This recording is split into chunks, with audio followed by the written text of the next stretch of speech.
All right, so today's going to be the first day of this first unit's notes. We're going to talk about two different things. One is solving equations, and the other one's simplifying expressions. So just kind of going through those real basic algebra steps that are going to set the groundwork for everything we're going to do from here on out. So the first technique that we'll go over is combining like terms. And so what you do is you look for any terms in your expression that have the same variable. Not only the same variable, but also the same exponent. We're not going to worry about exponents yet. That'll come later. But for now, you're just looking for terms that have the same variable. If all of the terms have the same variable, then you should only end up with one term as your simplified expression. And these will add or subtract just like you would normally do. So like 4p plus 2p, what would that simplify to? 6p, right? There's nothing kind of crazy going on here. Now, if you know that you have trouble with negatives, you're constantly getting things wrong if you're adding or subtracting negatives, and use a calculator. Okay, they're here for you. Don't feel ashamed about going up and grabbing a calculator. I will typically, I don't have one right here with me, but I usually will because I need to check myself too. So negative v plus 12v. Well, if you don't see a number here, whether it's positive or negative, let's set that aside for a minute. If there's no coefficient on the variable, what coefficient is assumed to be there? 1. So if it's negative v, then you assume it to be negative 1v. So negative 1 plus 12 would be what? 11v, right? So this would just be 11v.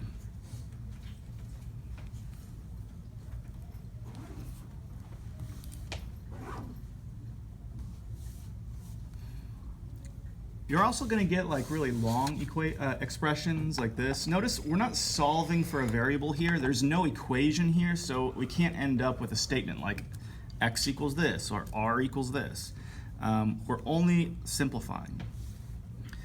When you have a long expression and you have different terms that are not like for instance, notice we've got some terms that have r and some terms that have y, some terms that don't even have a variable. Then you're only going to combine the like terms. So when you're doing that, a strategy that I like to use when you have all multiple different variables is to underline the like terms and underline them a little differently. So for instance, I'm going to underline my r's with 1 line, my y's with 2 lines, and maybe I'll circle the constants. Or in other words, I'm just trying to group them up so when I do go to combine them, they're already sort of organized for me. So let's put all those together. I want you to take a minute and see if you can combine those. Okay, come up with an answer for yourself, and we'll see if you got it right. What is your name? Juliana. Okay, we're working on the first two. Thank you.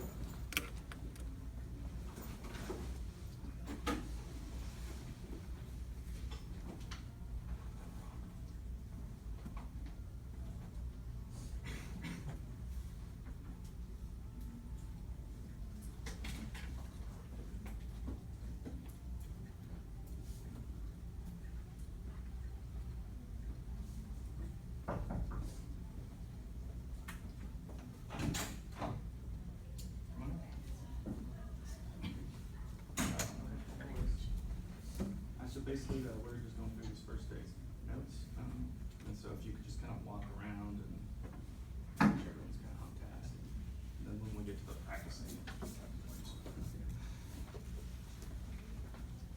All right, any questions on this one? Did y'all come up with anything come up, any issues? In terms of the order here, it doesn't really matter when you have all these different variables. Typically, I'll write the constant last, meaning the one that doesn't have a variable last, and the rest of them I'll just sort of put in alphabetical order. But if you don't, it's not that big of a deal. When we're just simplifying expressions, sort of ordering them, ordering the terms is not that important yet until we start having exponents. So I'm just going to sort of go in the order that I see them. So like r, for instance, 12r plus 3r is going to be 15r. Negative 2y plus 4y is 2y. And then 5 plus 7 is 12. There are no more like terms there, so that's your answer.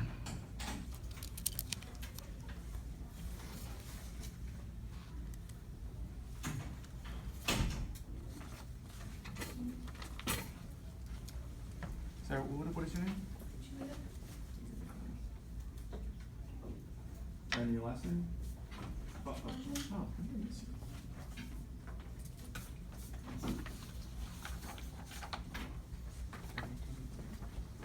Oh, sure, thanks.